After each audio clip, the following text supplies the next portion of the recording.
ζήσατε την περίοδο των 2 ισχυρών σεισμών? Την περίοδο των 2 ισχυρών σεισμών ήταν η χειρότερη μας. Έχουμε συνηθίσει τους σεισμούς, αλλά αυτό ήταν κάτι το αλλοπρόσανο, το τρελό. Πανικοβληθήκαμε, γκρεμιστήκαν τα σπίτια μας, γύρω μας βλέπαμε να πέφτουν αντικείμενα, να πέφτουν έπιπλα, δεν το είχαμε ξαναζήσει αυτό. Οπότε είχατε λίγες ζημιές, ήταν σοβαρές ή πιο ανώδυνες? Εγώ προσωπικά είχα σοβαρές ζημιές, όχι δομικά, αλλά μέσα στο σπίτι, υλικές. Οι αποζημιώσεις από το κράτος δόθηκαν και αν όχι, πότε πιστεύετε ότι θα γίνει κάτι τέτοιο?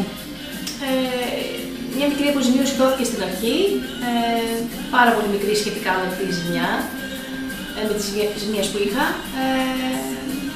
Τώρα αν πιστεύω ότι θα δοθούν περισσότερες ή πιο μετά, δεν νομίζω.